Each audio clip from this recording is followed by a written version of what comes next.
ang mga kwento ng pag-ibig, kwento ng buhay at kwento ng pag-asa dito sa Barangay Love Stories. Love Stories.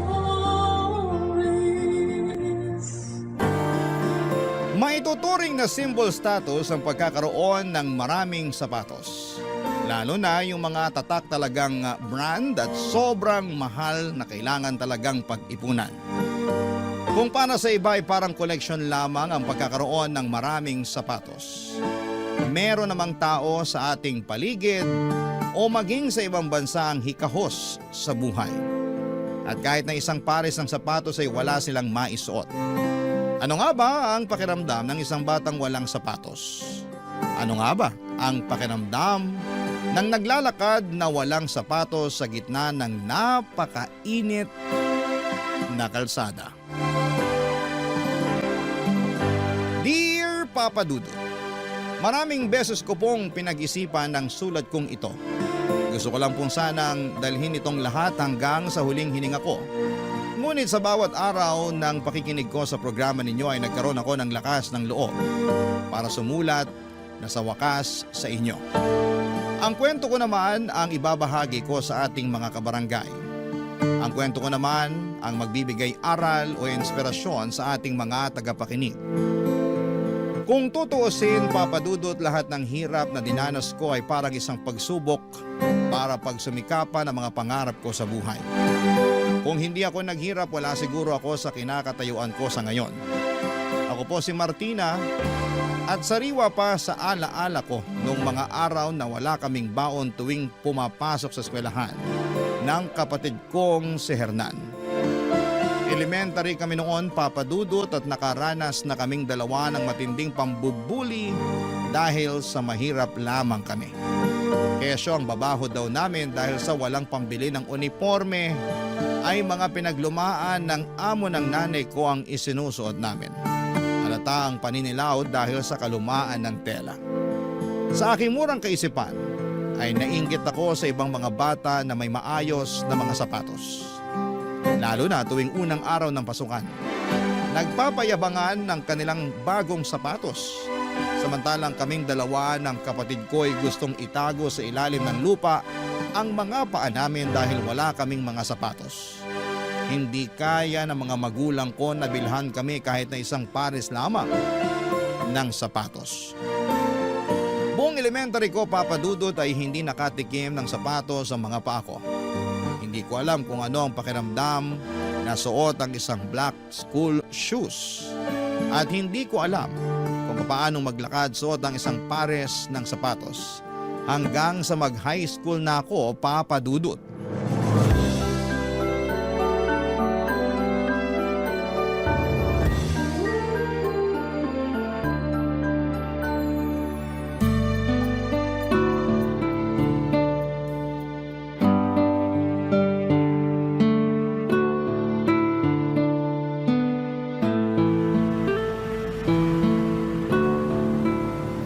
Bagay nga ang sapatos sa mga paa mo, Ate Martina.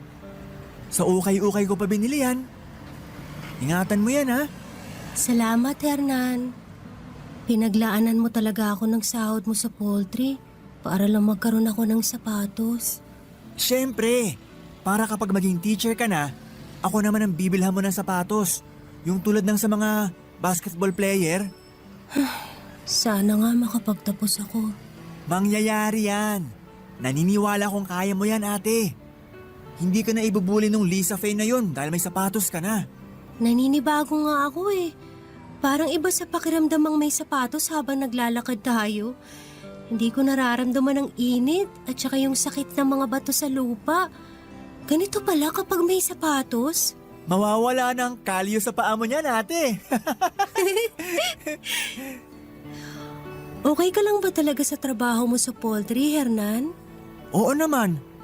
Masaya din kaya yun nagpapakain ka ng mga manok. Nakakatuwa, lalo na kapag nakita mong marami silang itlog. Masaya din ang amo namin kaya hindi mainit ang ulo niya. Salamat, Hernan. Salamat sa sapatos. Magsusumikap ako. Makakatapos din ako. Kakayanin ko. Haharapin ko yung mga bully. Hindi nila ako matatalo. Ngayon pa na may sariling pares na ako ng sapatos na bigyan ng pinakamabait na kapatid ko sa buong mundo. Naks naman ate.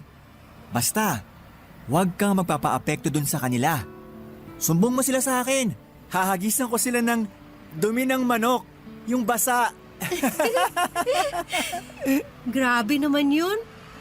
Sabi ni nanay at tatay, huwag gantihan ng kasamaan ang gumawa sa'yo ng kasamaan.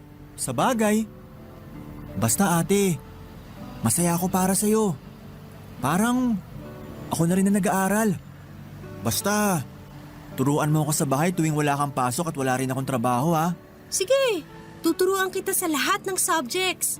Salamat ate. Basta mag-ingat ka sa mga bully ha. Oo naman.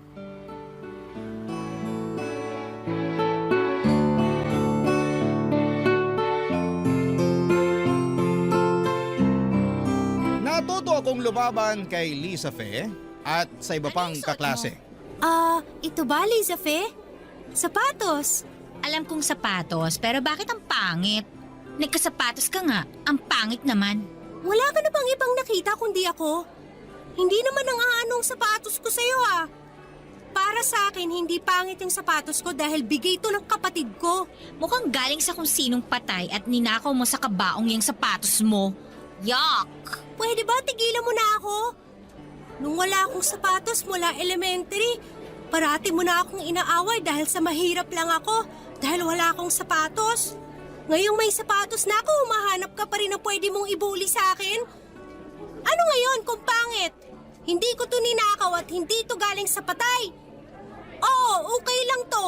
Hindi bago, pero sa isang katulad kong mahirap, malaking bagay na tong sapatos na to. Ang drama-drama mo naman? Huwag mo na nga akong laitin kasi hindi mo alam kung anong hirap namin para lang makapasok dito araw-araw. Eh di wag ka nang pumasok para wala nang mabahong katulad mo. Ito ang tatandaan mo, Liza Fe. Hindi parating nasa taas ang ikot ng gulong. Sana hindi mo maranasan ang pag-ikot nito sa baba. Masyado kang mapagmataas. Ikasasayaw mo ba talagang parating namimintas, ha? Gusto kong ipamukha sa kanila na kahit mahirap man ako ay may karapatan din akong lumaban. Sabi nga nila, dapat ay alamin mo kung ano ang ipinaglalaban mo. Para sa akin ay pinaglaban ko ang sarili ko. Ipinaglaban ko na ituring akong tao. Na walang kinalaman ang estado ng buhay para ituring kang isang basura. Lumipas pa ang ilang buwan ay umaligid sa akin si James. Gusto niya akong ligawan at doon ko unang naramdaman na may value din pala ako. Na kahit mahirap lang ako ay may magkakagusto rin pala sa katulad ko pero pinipigilan ko lamang ang sarili ko. Papa Dudut, sapat na sa akin na alam kong may lalaking nagkakagusto sa akin.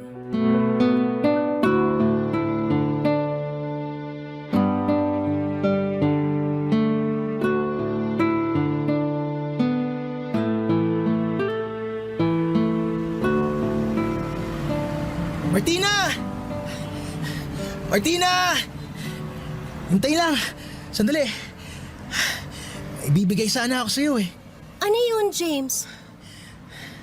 Ito oh. Bulaklak. Martina, sagutin mo na ako.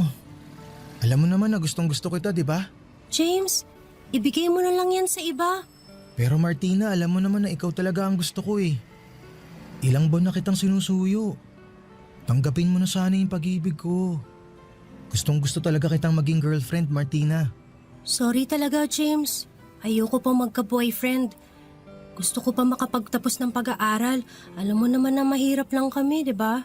Magkaibang bagay naman yung gusto mong makatapos sa pag-aaral tsaka yung pag-ibig ko eh. Pangako, hindi kita guguluhin sa pag-aaral mo.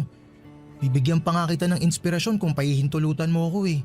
Promise, hindi ako magiging hadlang sa mga pangarap mo. Susuportahan pa kita.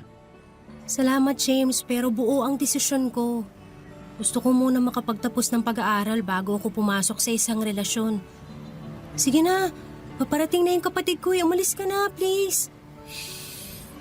Ay, kung yan talaga ang gusto mo.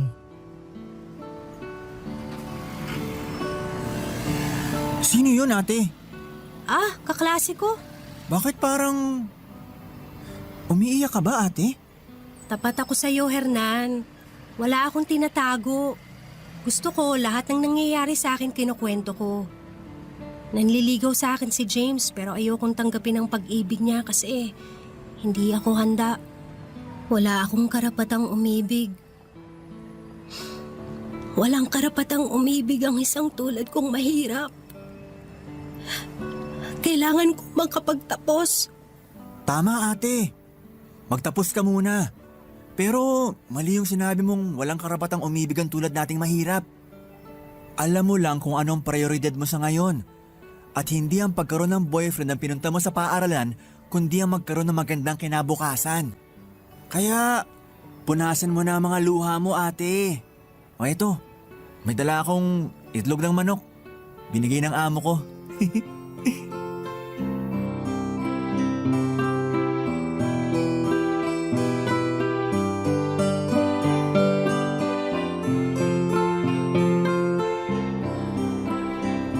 Ano yung nababalitaan ko na nililigawan ka ni James?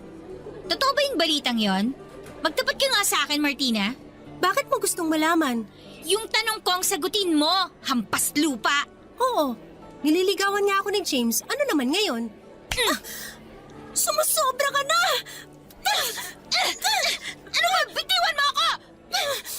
Maraming beses mo na akong kinakante. Ito ang tandaan mo. Aangat din ako sa buhay, Lisa Fe. At kung darating ang araw na yun, sisiguraduhin ko maghaharap tayo at hindi mo na ako matatawag pang hampas lupa. Wala kang mararating sa buhay! Wala! Iba pa rin talaga siguro ang turing ng tao sa akin kung medyo nakakaangat ako sa buhay. May magandang sapatos at hindi tulad ng suot kong galing sa ukay-ukay. Tama ba si Lisa Fe na wala akong karapatan na may marating sa buhay? Kailangan ko bang magpatalo sa kanya at tuluyang isuko ang pangarap na makatikim ng kaginhawahan sa buhay ko? Bakit ang sama-sama ng mundo sa isang katulad kong dukha? Hindi pwedeng umibig dahil takot na mas lalong manatiling nasa lugmok at putikan ang buhay. Ang tangi ko na lamang kinakapitan ay ang pag-asang may bukas pang darating at marami pa akong guguguling panahon para maging maayos din ang kalagayan ko at ng pamilya ko, Papa Dudut. Barangay Love Stories. Barangay Love Stories. Hindi ko talaga kayang mag-aral sa kolehiyo, Papa Dudut, dahil kapos talaga kami sa pera. Hindi pa rin sapat ang sahod ni Hernan para makapag-aral ako. Kaya naman nakapag-decide akong magtrabaho sa isang resort bilang tagalinis habang si Hernan naman ang bumalik sa pag-aaral. Ilang beses ko rin siyang kinausap na bumalik sa pag-aaral dahil nahihiya na siyang pumasok dahil sa kanyang edad. Ang sabi ko ay wala namang pinipiling edad ang pag-aaral. At siguro ngayon ay hindi na siya mabubuli ng kanyang mga kaklase dahil malaki at malakas siya kumpara sa kanila. Mabuti naman at nakinig siya sa akin. Si Lisa Fe naman, Papa Dudut, nag-aaral sa kolehiyo. Siguro ay tama siya na wala akong mararating sa buhay, pero sa puso't isipan ko ay nananatili akong may magagawa pa hanggat patuloy pa akong humihinga. Isang beses ay bumisita si Lisa Fe sa pinagtatrabahuhan kong resort kasama ang kanyang boyfriend na si James.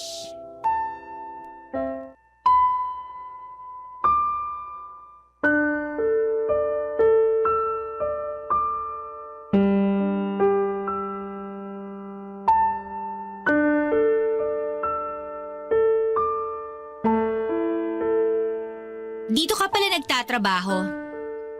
Oo, Lisa Fe. Tama nga ako. Hanggang tagalinis lang talaga ang mararating mo sa buhay mo, Martina. Lisa Fe, hanggang dito ba naman ayaw mo pa rin akong tantanan, ha? Bakit? Aawain mo ba ako, ha? Baka gusto mong ipasisanti kita dito sa resort. Ganyan ba talaga kalaki ang galit mo sa mga tulad kong mahihirap? Nakakairita ka kasing tingnan eh. At saka huwag kang nga makalapit-lapit sa boyfriend ko. Yes, kami na ni James. Ako pa rin na nagwagi sa puso niya, Martina. At kahit nakasapatos ka ngayon, tingin ko pa rin sa'yo na kayapak na dugyot. Masyado ka talaga mapanglait, Lisa Fe. Kahit wala naman akong ginagawa sa'yo, ikinaliligaya mo pa rin yung manlait sa kapwa mo.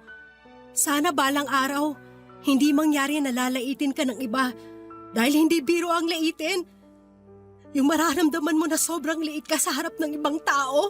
Hay nako, masyado kang madama.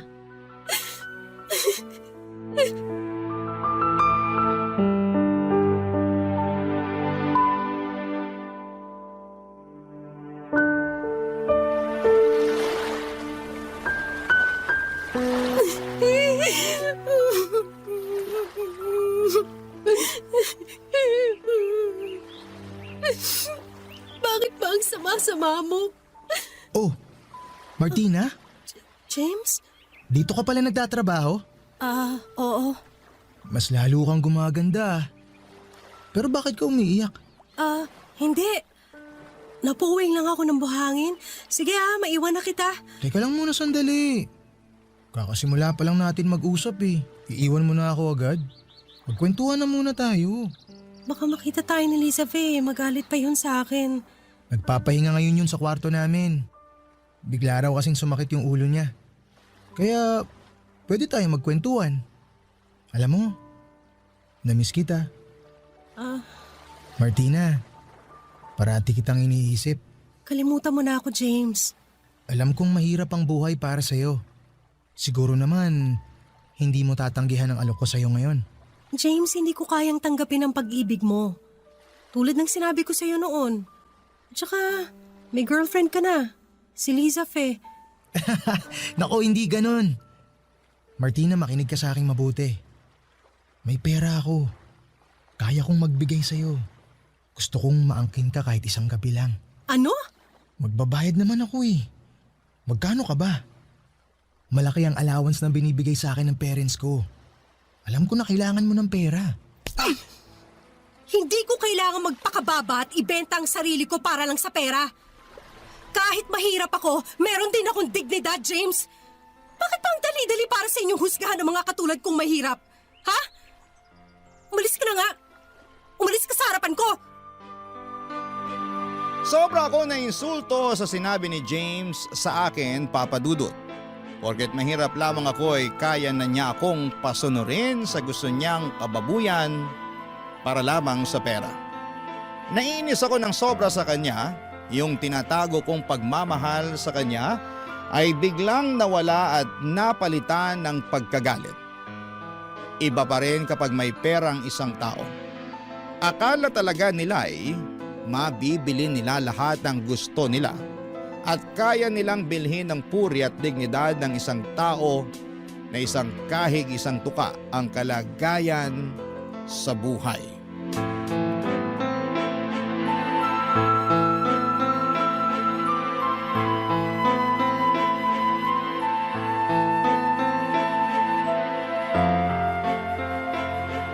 Nakikipaglandian ka ba sa boyfriend ko, Martina? Ako nakikipaglandian? Hindi ko gagawin yan, Lisa Fe. Kung malikot yung boyfriend mo, bantayan mong maigi. Basta ako hindi ako nakikipaglandian. Sinungaling! Ano pa bang gusto mong marinig sa akin? Sinabi ko na sa'yo na hindi ako nakikipaglandian at wala akong balak makipaglandian sa boyfriend mo. Saksak mo yung James mo sa baga mo. Nakita ko kayo kanina, nag-uusap. Nakita mo rin siguro na lumayo ako agad sa kanya. O di namin mo rin nakipag-usap ka sa kanya?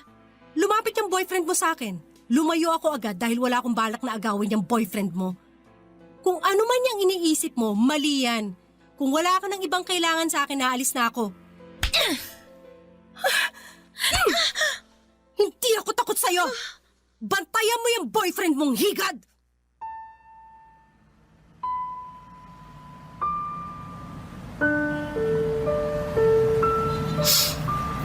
Umiiyak ka ba, ate? Namumugto ang mga mata mo ah. Wala to. Kumusta ang pag-aaral mo? Ang gandang mag-aral, ate. Sana makatungtong tayo sa koleyo. Ate, kapag tapos na ako ng high school, ikaw naman ulit mag-aral sa college ah. Siguro makakahanap na ako ng trabaho na may mataas na sahod. Mag-ipon ka lang ngayon. Ay, salamat sa tulong mo sa akin at sa mga kapatid natin. Kailangan natin ng edukasyon, Hernan. para hindi tayo kutiin ng ibang tao.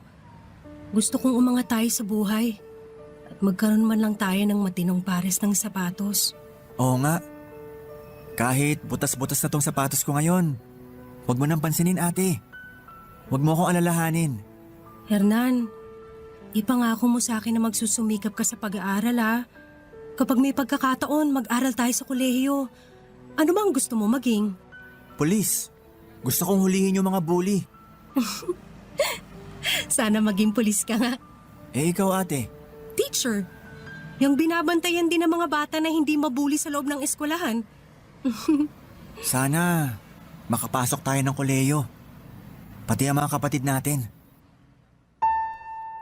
Nagpapasalamat ako dahil alam kong may pumapawi sa mga luha ko. Ang kapatid kong si Hernan ay parating nandyan para damayan ako.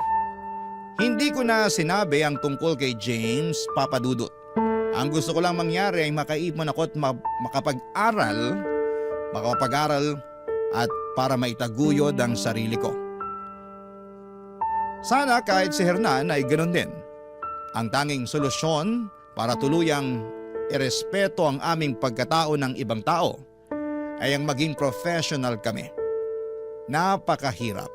Hindi biro ang kailangan naming lampasan para makuha ang respetong hinihingi namin. Sa mga katulad kong hirap sa buhay na tanging inaalala, ay ang pang-araw-araw ay hindi madali ang pagtuunan ang para sa kinabukasan. Dasal ko lang na walang magkakasakit sa pamilya ko. Maging maginhawa din kaya ang buhay ko. At hindi na kailanman kaya pang laitin ang tulad ni Elizabeth o maliitin ang katulad ni James, Papa Dudut. Barangay Love Stories. Barangay Love Stories. Nagpatuloy ako sa pagtatrabaho ko sa resort, Papa Dudut. Nag-ipon ng pera kapag may sobra para kapag okay na ang ipon ay pwede nang makapag-aral muli. Pero pinanghihinaan ako ng loob dahil ang hirap palang ipunin ng napakalaking perang kailangan para makapag-aral sa kolehiyo. Sa pagtatrabaho ko sa resort ay may isang European na lalaki akong nakilala na naging guest namin. Parati niya akong sinusundan, Papa Dudut. At sinabi niya sa akin na gusto niya ako. Pinag-iisipan kong mabuti ang alok niya na pakasalan ako at manirahan kami sa kanilang bansa. Ipinangako niyang tutulungan niya ang mga kapatid ko para mag-aral dahil sinabi ko sa kanyang dahilan kung bakit ako nabubuhay sa araw-araw. Pinaghalong awa at pagmamahal ang nararamdaman niya sa akin. Pinaghalong pagmamahal at pasasalamat naman ang ibinigay ko sa kanya, Papa Dudut. Napakabait niya. Siya siguro ang pinadala ng langit para maisakatuparan ang lahat ng dasal ko. Hindi man maganda ang mag-isip ng masama sa kapwa pero noong mga panahon na yon ay nasa isip ko talaga na makagaganti na ako sa mga taong umalipusta sa akin. Naging maganda ang buhay ko sa Europa at naging maayos din ang buhay ng pamilya ko sa Pilipinas. Dahil nakakapag-aral na ang lahat ng mga kapatid ko at hindi iniintindi ang gastusin. After 15 years ay umuwi ako sa bansa.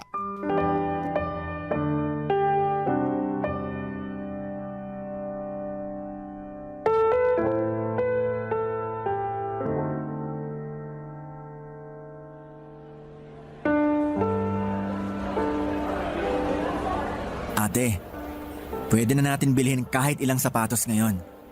Pulis na rin ako. May pamilya na ako. Maayos ang buhay namin. Sobrang laki ng utang na loob ko sa'yo. Ano ka ba, Hernan? Wala kang utang na loob sa akin. Magkapatid tayo kaya nagtutulungan tayo para maiahon ng isa't isa sa kahirapan. Naalala ko pa yung dati. Binilan mo ko ng isang pares ng sapatos. Naaalala ko pa yung itsura ng sapatos. Yung amoy niya, yung amoy ukay-ukay. Yung saya sa puso ko na sa wakas, makakatikim na ng sapatos yung mga paa ko. Parang kailan lang ang lahat, ate. Naaalala ko nga yung panahon na yun na sobrang hirap ng buhay natin. Pero mayaman tayo sa pangarap. Oo, mayaman tayo sa pangarap. Anong gusto mong sapatos? Sagot ko. Bilhan ko na rin yung mga pamangkin ko. Salamat ate. Pero may hihilingin ako sa'yo. Ano naman yun? Gusto kong bilhan kita ng sapatos mo tulad ng dati. Ate, Ang saya ko at naging maayos na ang buhay natin. at natupad na rin ang pangarap mo maging isang teacher, ate. Sa ibang bansa nga lang. Nag-iba ang ikot ng kapalaran sa atin. Kaya kailangan nating pasalamatan ng Diyos at hindi niya tayo pinabayaan. Ate, naalala mo pa si James? Yung may gusto sa'yo? Yung niligawan ka dati? Oo, naalala ko siya. Bakit? Nagkaroon ng rumble sa isang bar. Nandun pala siya. Kasali siya dun sa gulo. Namatay siya, ate. Natamaan ng bala ng baril ng kalaban nila. Totoo?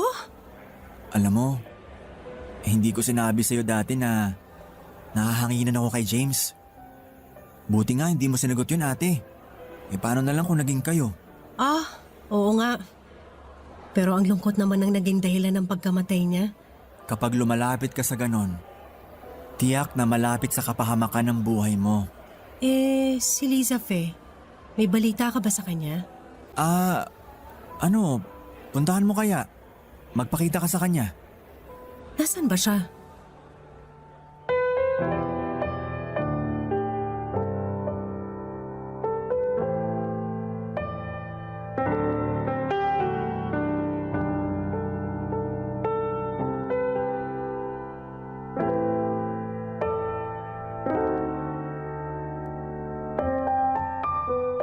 Nalaman kong hindi pala nakatapos si Liza Fe ng kolehiyo, Papa Dudut, dahil nabuntis ito ni James. Lingid pala sa kaalaman ni Liza Fe ay meron ding ibang girlfriend si James at naunang nabuntis sa kanya na pinangakuan ng kasal ni James. Simula noon ay naging iba-iba na ang karelasyon ni Liza Fe at nagkaroon siya ng maraming anak sa iba't ibang lalaki. Naghirap sa buhay si Liza Fe dahil wala rin siyang nakukuhang tulong sa mga lalaking nakasama niya. Nagtatrabaho siya ngayon si Liza Fe sa dating resort na pinagtatrabahuhan ko bilang isang waitress sa restaurant ng resort. Ayaw ko sanang pumunta doon pero yon ang piniling venue para sa birthday party ng anak ni Hernan. Kaya pumunta na rin ako at nag-cruise muli ang aming mundo ni Liza Fe.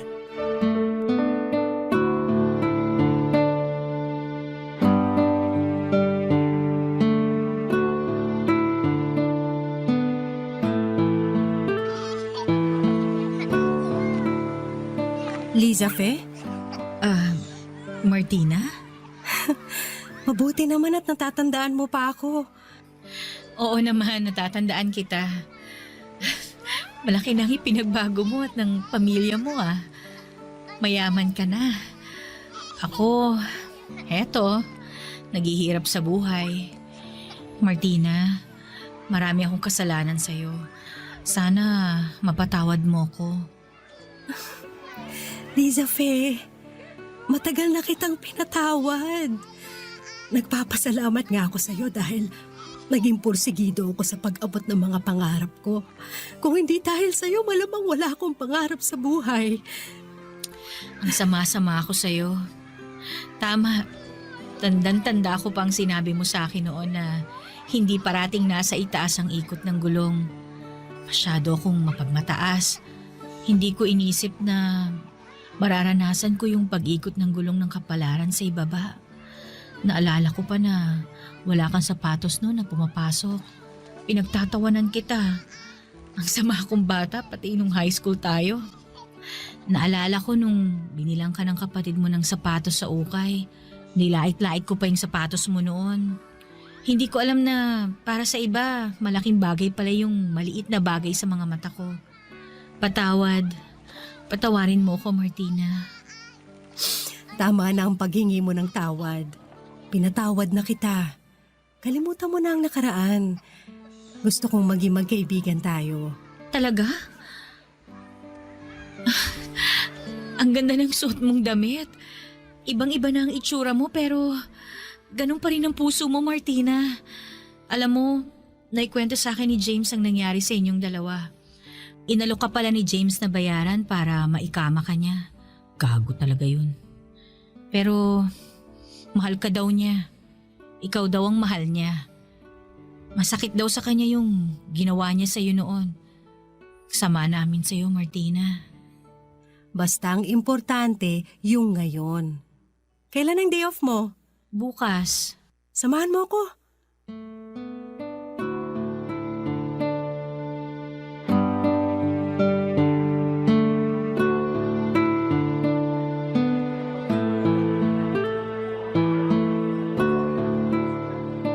Bakit tayo nandito?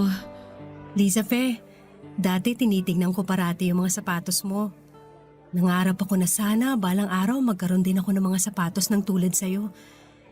Nakita kita kahapon tsaka ngayon, hindi maayos ang suot mo. Ayoko makita kang ganyan. Gusto kong bilhan ka. Martina, Pumili ka! hindi ko deserve yung ganito, Martina. Ano ka ba? Magkaibigan tayo. Sige na. Gusto mo to? Kasi gusto ko rin to. Gusto kong bumili ng dalawa para pareho tayo. Bakit ba ang bait-bait mo? Sa totoo lang, kinamumuhian talaga kita noon eh. Pero dati yun. Gusto kong tuluyang mawala ang peklat ng nakaraan. Gusto kong palitan ng magagandang ala-alang tungkol sa'yo. Gusto kong lumaya sa nakaraan. Martina, Pinatatag mo ako noon. Kaya nung nandun ako sa Europe, malakas na yung loob ko sa lahat ng mga hamon. Pinatibay mo yung puso ko. Ano? Biling ko na to. salamat.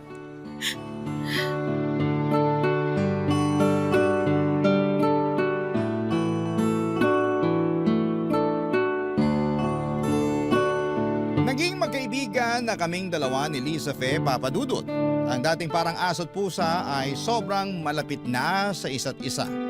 Nang namatay ang asawa ko ay lumipat na ako dito sa Pilipinas. Nagtuturo ako sa isang university sa Quezon City sa ngayon.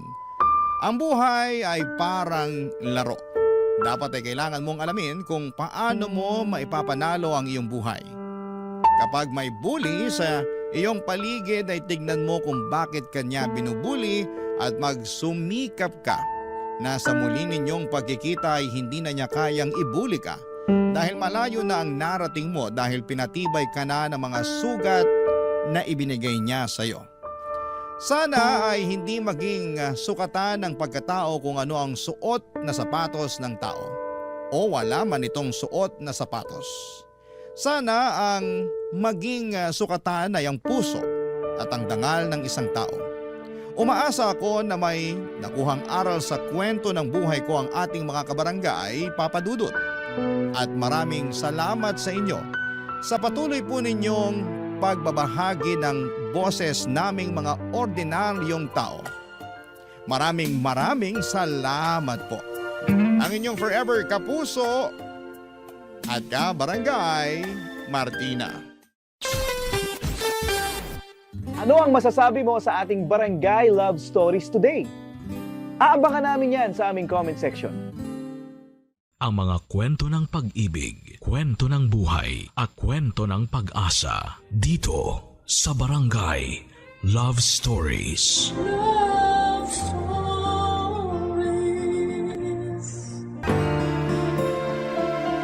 Paano kung matapos ang ilang taon ng pagsasama ninyo ay doon mo lang matutuklasan na may the one who got away pala, ang asawa mo?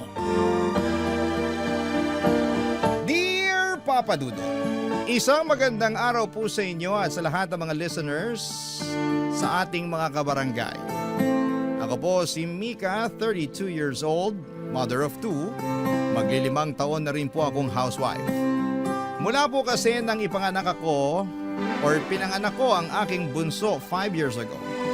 ay nakapagdesisyon na po kami mag-asawa na mas makakabuti po kung mananatili na lamang po ako sa bahay para matutukan ko ang pag-aalaga sa aming mga anak. 2 years old po kasi noon ang panganay ko at ayaw din naman po naming iwanan sa kasambahay ang pagpapalaki sa mga bata. Bukod pa po dyan ay mas makakatipid din po kami sa pasweldo sa kasambahay kung ako na lamang po ang magmamanage ng bahay. Bago po ako naging housewife ay nagtatrabaho ako bilang receptionist sa isang maliit na hotel kung saan ko rin po nakilala ang aking asawa na si Warren na nagtatrabaho naman doon bilang cook. Naging maayos naman po ang pagsasama namin ni Warren Papadudot. Mabait po si Warren, may itsura at responsableng ama. Wala rin po siyang bisyo bukod sa paminsang-minsang mobile games. Bukod sa mga simpleng tampuhan na karaniwan naman sa lahat ng mag-asawa, ay wala rin po kaming naging malaking pagtatalo sa loob ng 7 taon na pagsasama namin. Hanggang neto nga pong pagbukas ng 2020 kung saan ay parang nadamay din ang aming relasyon sa kamalasan na dumapo sa mundo. At ito na nga po sana ang gusto kong ikwento sa inyo ngayon at hingan sana ng advice kung ano ba ang dapat kong gawin, Papa Dudut.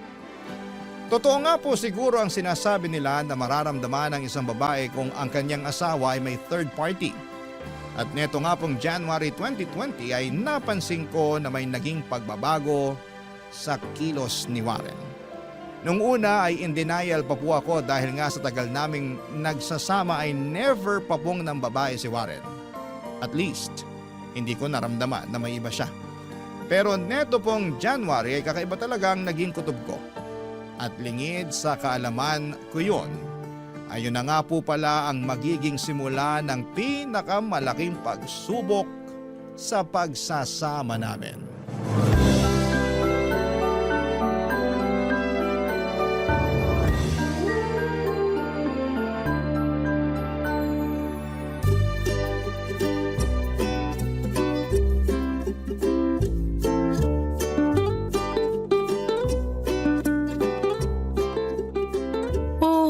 Saan ka galing? Bakit naka-short sa rubber shoes ka? Nag-gym ako. Gym? May promo kasi dun sa gym na malapit sa hotel. May discount kapag nag-member ng 1 buong taon. Nag-member ka? Oo, Okay. Magkano naman yung monthly nun? 500 na lang. 500? Aba, pambayad din natin ng tubig yun ah. Kaya ko naman bayaran yun. At saka maliit lang na investment yun para sa pagiging mas healthy ko. Dapat nga ikaw din eh. Nye, sa gawaing bahay lang dito at sa pag-aalaga ng mga bata, ubus na lakas ko. Teka, hindi ba lalo makakasama yan sa'yo kasi pagod ka na nga sa trabaho, buong araw ka ng galaw sa kitchen? Iba naman yung pagluluto sa pag-gym. Siyempre may mga parte ng katawan na hindi na-exercise. Okay, sige. Nga pala, may dumating na delivery dyan kanina, box. Ganun ba? Ayos. Ano naman yung pinadeliver mo? Mga supplements lang yon. Para masulit ko yung pag-gym ko. Aba, talagang kinakarir mo yung healthy-healthyhan mo ah. Oo, naisip ko parang New Year's resolution ba? Wow! Ibang pasok ng 2020 sa'yo ah. Dapat nga ikaw din. Mag-diet na rin tayo para maging mas malakas resistensya natin. Siyempre, hindi na tayo bumabata. Kailangan na natin palakasin yung katawan natin. Mahal na magpa-ospital ngayon. Sige, support na lang kita dyan. Okay na ako sa ganito. Papadudot ng Chineco po ang internet. Ang mga biniling supplements ni Warren ay nakita kong mga pampalaki sila ng katawan. Doon na po talaga ako nagtaka na may parang kakaiba. Kung ang pakay lang po ni Warren ay mas maging healthy, bakit kailangan pa na magpalaki siya ng katawan? Para kanino? Para sa akin? Para sa sarili niya? Pero bakit parang nagmamadali siyang magpaganda ng katawan? Napakarami pong mga tanong na sumagi sa isipan ko noon, Papa Dudut. Pero sinubukan ko pong magmaang-maangan. at pilit na sinantabi ang mga agam-agam ko. Nang lumipas nga po ang mga araw ay napansin kong mas nagiging banidoso na nga po si Warren. May mga bagong damit na binili, sapatos, pati pabango. Nang hindi na po ako nakatiis ay kinumpronta ko na po siya tungkol sa bagay na ito.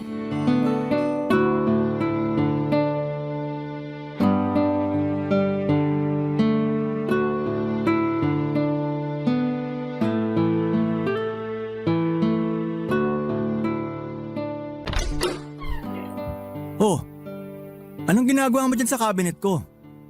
Nag-spray ka ng pabango? Oo, gusto ko maamoy eh. Bakit nag-spray ka pa? Maaamoy mo rin naman yan kapag ginamit ko. Binuksan mo pa, kakabili ko lang nito eh. Mukhang mamahalin yan ah. Mura lang yan.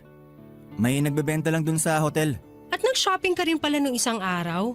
Anong okasyon? Wala. Pumapayat na ako eh. Kailangan ko na ng bagong mga damit. Hindi ka pa naman ganun kapayat ah. Kasya pa naman yung suot mo. Nakuha ko naman yung mga yun sa sale eh. Parang hindi naman. Chinek ko yung mga etiketa at resibo, parang wala namang nabawas. Teka, bakit parang may kakaiba sa'yo ngayon? Bakit parang iniimbestigahan mo ko? Wala. Nagtataka lang ako kung bakit parang bigla-bigla ka naging banidoso. Ganyan talaga ang tao. Nagbabago. Buti nga ako nagbabago for the better. Bakit? Gusto mo ba na porket matagal na tayo dapat maging losyang na ako?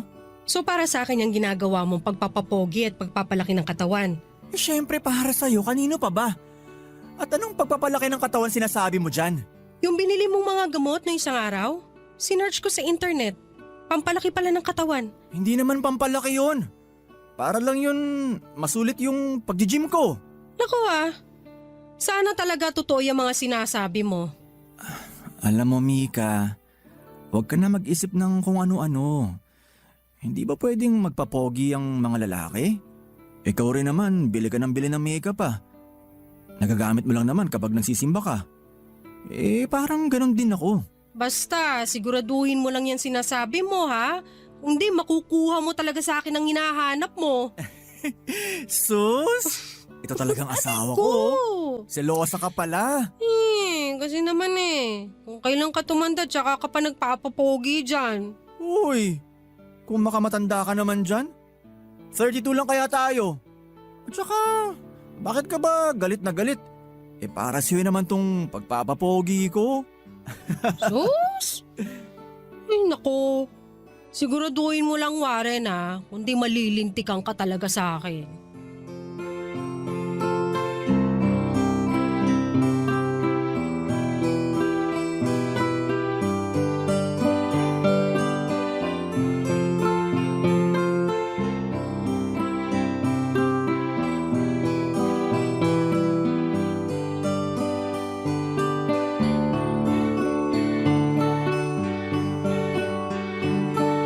So lumipas po ang mga araw na nagpatuloy po si Warren sa kanyang New Year's resolution ng pagiging mas maalaga raw sa katawan.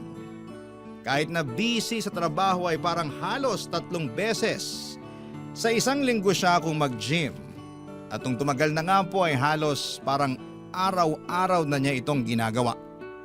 Hanggang sa medyo humupa na nga po ang pagdududa ko sa kanya at unti-unti nang nasanay sa kanyang bagong katauhan.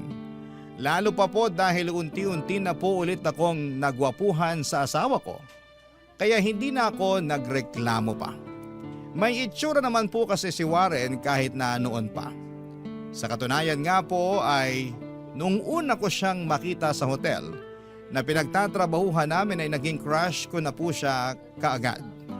Pero medyo natagalan pa po na magka-developan kami sa isa't isa dahil nalaman ko na moving on pa po pala ito sa isang relationship sa kanyang girlfriend na nakipaghiwalay sa kanya.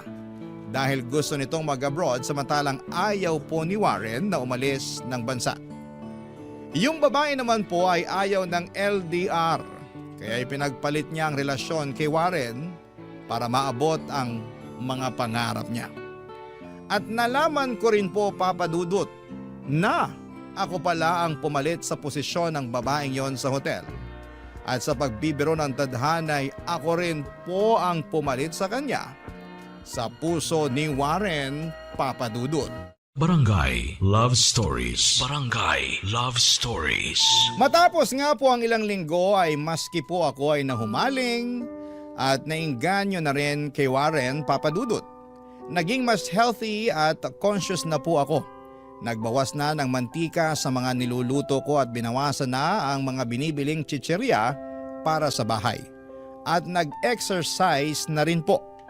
Maski nga po ako ay pumayat na at feeling ko ay naging blooming na rin tulad ni Warren. At aaminin ko pong nakagagaan nga po sa pakiramdam kapag mas masustansya ang kinakain at kapag tumitingin ako sa salamin ay parang ang ganda-ganda ko dahil mas naging maalaga na rin ako sa katawan ko. Pero kahit na ganoon po ang nangyari, Papa Dudut, ay meron pa rin akong isang napansin. Hindi pa rin po kami madalas na nagsisiping ni Warren.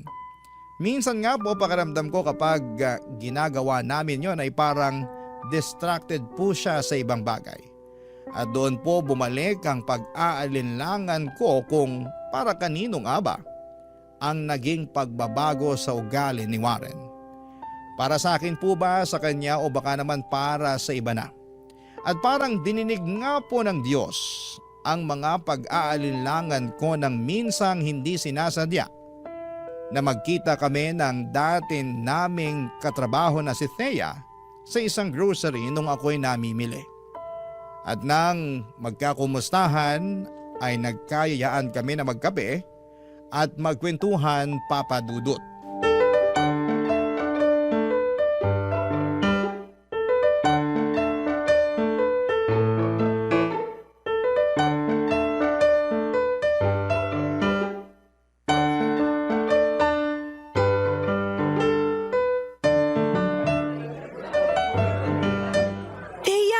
Kumusta ka na? Okay naman. May nga pala, libre ko na to ha. Naku, ano ka ba? Hindi na, sagot ko na. Kaka-promote ko lang din kasi sa trabaho ng isang araw. Wow! Congratulations! Eh, salamat. Pero nako, parang totoo yung kasabihan na. Pag swerte sa trabaho, malas naman sa love life. Dahil hanggang ngayon, single pa rin ako eh. Talaga? Bakit? Wala ba dun sa hotel ninyo? Naku ang babata ng katrabaho ko. Tapos yung mga kaidaran ko naman, lahat kundi may asawa na, may girlfriend na. Eh ikaw, housewife ka pa rin ba hanggang ngayon? Oo. Pagkatapos ko mag-resign, hindi na ako nagtrabaho. At mukhang panghabang buhay na nga to. O at least hanggang tumuntong siguro ng high school yung mga bata. Wagas ka, Mika. Grabe ang hirap siguro niyan. At ang boring. Pero in fairness ha, parang bumata ka mula nung huli tayong nagkita. Salamat. Ngayon taon kasi, mas naging health conscious na kami ni Warren eh. Kaya yun, diet, exercise. That's good. Naku, sobrang stress sa trabaho. Wala na akong time mag-gym. Kahit na meron naman kaming libre dun sa hotel.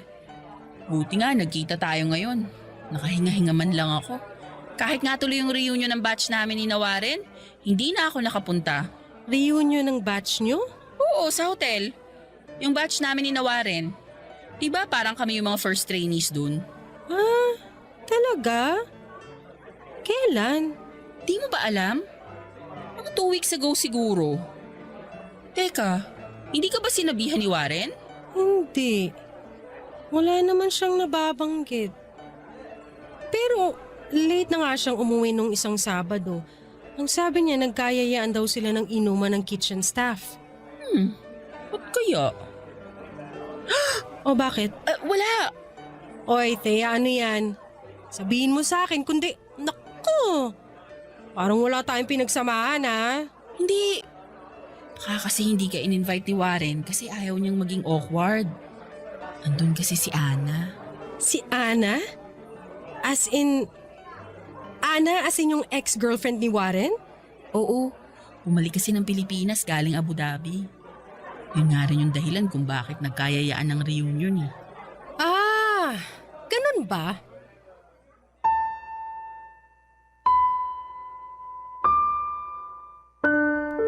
Bigla pong nandilim ang paningin ko nang marinig ko ang sinabi ni Thea, Papa Dudut. Para po kong biglang sinapak ng pagkakataon sa revelasyon ni Thea. Hindi ko na po maalala kung kailan ako huling nagselos kay Thea. Siguro nung una o sa ikalawang taon namin ni Warren, Papa Dudut. Pero matapos naming magpakasal at magkaanak ni Warren ay hindi ko na po naisip ang tungkol sa ex-girlfriend ni Warren. At hindi ko rin po akalain na matapos ang 7 taon, nang pagsasama namin ni Warren ay bigla ulit papasok sa eksena si Ana. Buong akala ko rin po ay naka-move on na si Warren sa loob ng matagal na panahon naming pagsasama. Pero sa nabanggit kong impormasyon ni Thea ay parang hindi pa pala. At pakiramdam ko po ay parang naloko din ako sa loob ng mahabang panahon. Dahil din po sa sinabi ni Thea ay bigla ko tuloy na pagtagpi-tagpi ang mga pagbabago kay Warren. Si Ana kaya ang dahilan kung bakit biglang nakaisip na magpapogi at magpalaki ng katawan si Warren. Kinagabihan po matapos naming magkita ni Thea ay kinumpronta ko na si Warren para malaman ko na ang katotohanan.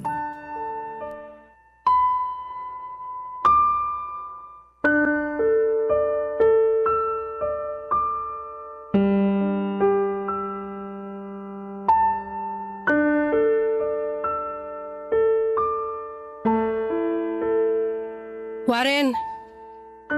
Warren! Oo, Kumising ka, may tatanong ako sa'yo. ano? Hindi ba pwedeng bukas na yan pag-gising natin? Bakit hindi mo sinabi sa akin na may reunion kayo? Ano? At bakit hindi mo sa akin sinabi na nandun si Ana? Alam ko na kasi yung magiging reaksyon mo kaya hindi ko na sinabi.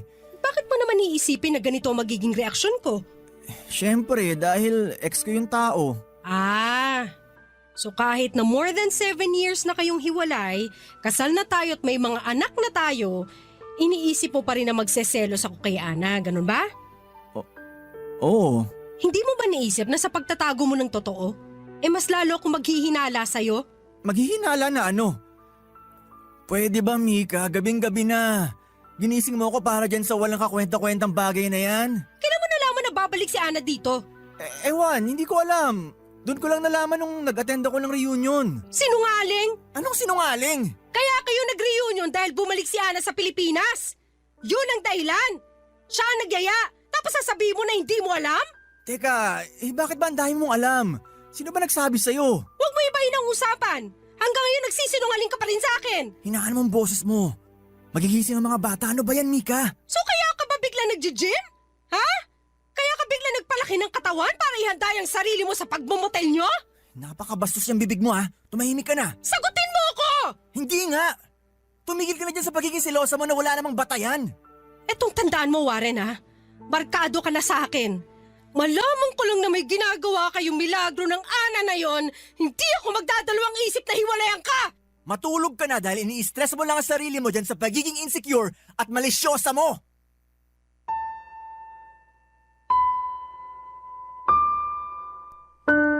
Papadudot mula po nang kumprontahin ko si Warren tungkol sa kanyang ex-girlfriend ay naging tensyonado na rin po ang samahan namin. Sa katunayan nga po noong Valentine's date namin na hindi man lang naging romantic si Warren. Dinala niya lamang po ako sa isang restaurant. Binigyan ng rosas at yun na po. Parang trabaho lang. At noong naroon din po kami ay halos hindi rin kami magkwentuhan at parang malayo din ang iniisip niya. Bukod pa po dyan ay napansin ko rin na parang naging mas mainitin ang ulo ni Warren Papadudot. Hindi na po namin napag-uusapan ulit ni Warren si Ana pero patuloy siya sa pagiging cold sa akin. Maski nga po ang mga anak namin ay medyo napansin na rin po ang pagbabago sa ugali ng kanilang ama. Pero pinapaliwanag ko na lamang sa kanila na pagod lamang ang tatay nila sa trabaho kaya madalas itong tahimik sa bahay. Kaya minsan, naiiyak na lamang po ako Papadudot at ang panahon ko lang para umiyak ay kapag walang tao sa bahay namin.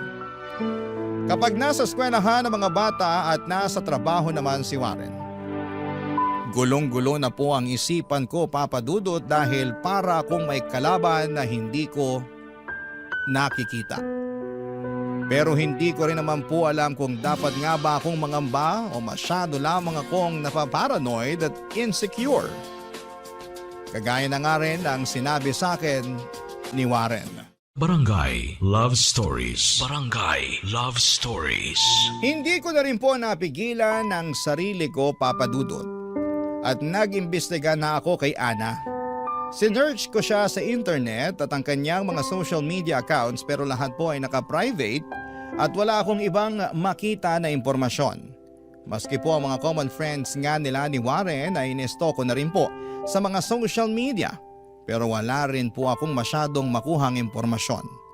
Ang tangi ko lang pong impormasyon na nakuha ay may boyfriend itong si Ana. Gayunpaman ay hindi pa rin naalis sa isipan ko na kung meron nga siyang boyfriend ay hindi naman ibig sabihin noon ay wala na siyang kalaguyong iba. Habang lumilipas sa mga araw ay mas lalo pong nagiging mainitin ang ulo ni Warren, Papa Dudut. At sa paglipas din ng mga araw ay mas lumalakas ang kutob ko na may kakaibang nangyayaring hindi ko alam. Isang araw, dahil hindi ko na nga rin po napigilan ang sarili ko ay kinonta ko pong ulit si Thea at nakipagkita sa kanya para makakuha pa ng dagdag na impormasyon tungkol kay Ana.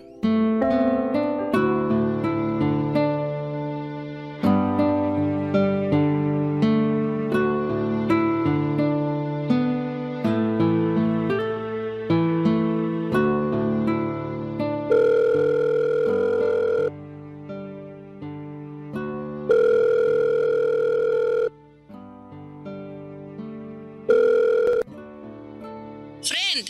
Oh, napatawag ka. Thea, busy ka ba? Hindi naman masyado. Kakauwi ko lang naman. Anong meron? May itatanong sana ako sa'yo eh. Ano yun? Friend, hindi kasi ako mapakali after nung huling pag-uusap natin. Oh, bakit naman? Kasi nga, dun sa nabanggit mo, na umuwi si Ana. Okay. Bakit? Ano bang bumabagabag sa'yo? Hanggang ngayon kasi hindi ko maalis sa isip ko kung bakit nagsinungaling si Warren sa akin tungkol dun eh. Ang sabi niya, para daw hindi ako magselos. Pero ewan, iba kasi ang kutob ko. Okay. Anong gusto mong malaman? Hindi rin ako naka-attend ng reunion eh. Wala rin akong balita kung anong nangyari dun. Hindi ba kayo nakapag-usap o nagkita ni Ana nitong nakaraan? Di friend eh. Busy sa trabaho.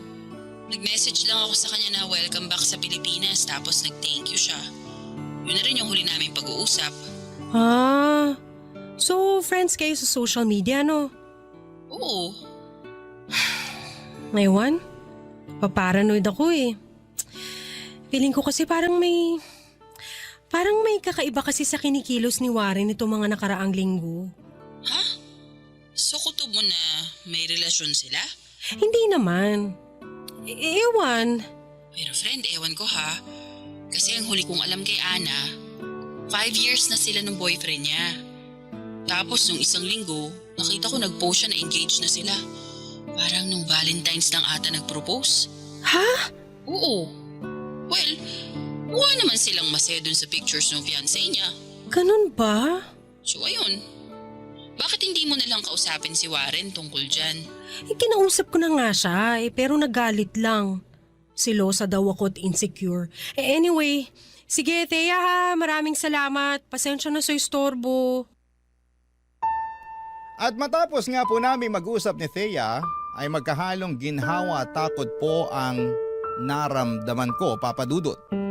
Ni hindi ko nga po alam na posible palang maramdaman ang dalawang magkaibang bagay ng sabay. Nakaramdam po ako ng ginhawa dahil alam kong kakasagot lang ni Ana sa boyfriend niya at ikakasal na sila. Kaya't mababawasan na ako mababawasan ang kakompetensya. Pero nakaramdam din po ako ng pangamba na baka palaging mainitin ang ulo ni Warren kamakailan ay dahil marahil ay nalaman na niyang ikakasal na ang ex-girlfriend niya. Hindi ko po kaagad kinumpronta si Warren tungkol sa mga natuklasan ko, Papa Dudut. Siguro'y may bahagi rin sa akin na natakot na baka makarinig ako ng mga bagay kay Warren na lubos na ikakasakit ng puso ko. Sinubukan ko na lamang pong isantabi ang nararamdaman ko at pinilit ang sarili ko na mapayapa sa impormasyon na ikakasal na si Ana sa iba. Kaya't hindi na niya maaagaw sa akin si Warren. Pero nagkamali ako, Papa Dudut. Isang gabi ay umuwi po ng lasing si Warren at dumire-diretso na sa kama at natulog. Doon po ay hindi ko na napigilan ang sarili ko. Naisip ko ng pagkakataon ko na rin po yon para makapag-imbestiga. Chinek ko po ang cellphone ni Warren at doon na po gumuho ang mundo ko.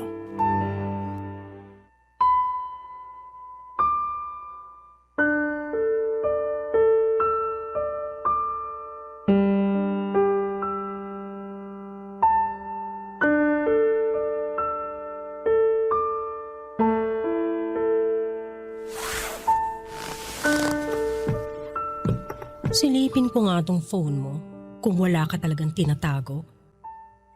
Ano nga uli yung password niya? Text ni Warren kay Ana.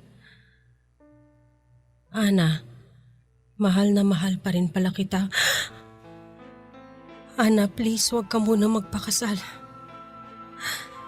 At nag-reply pa tong babaeng to.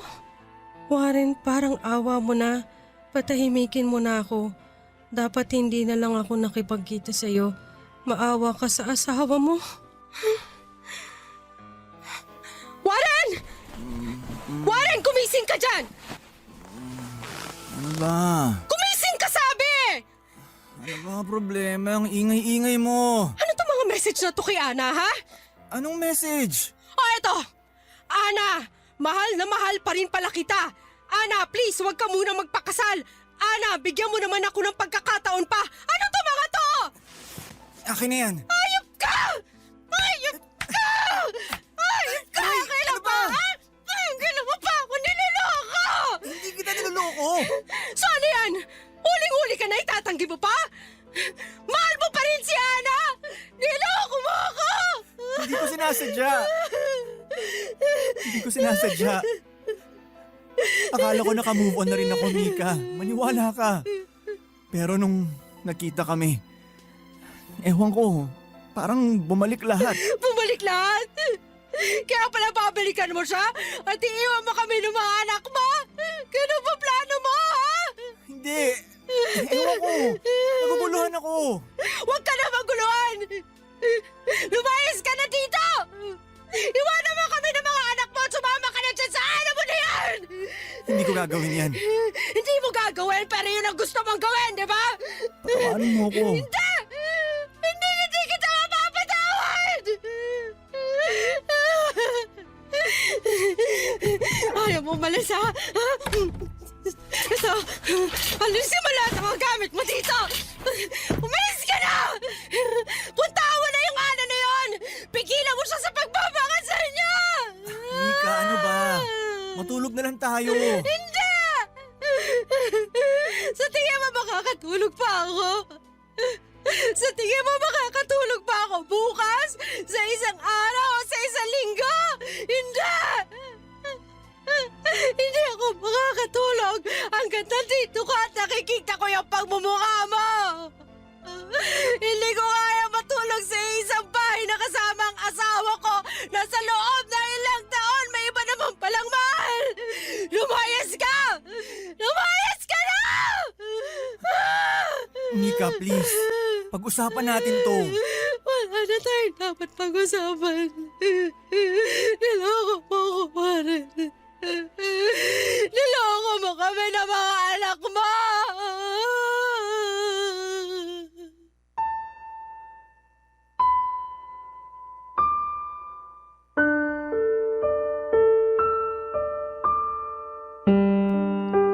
Sinubukan po akong pakalmahin ni Warren at kausapin pero hindi ko na po siya binigyan ng pagkakataon, Papa Dudut.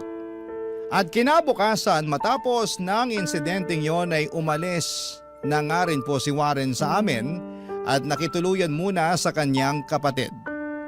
Hirap na hirap din po akong ipaliwanag sa mga anak namin ang mga nangyari.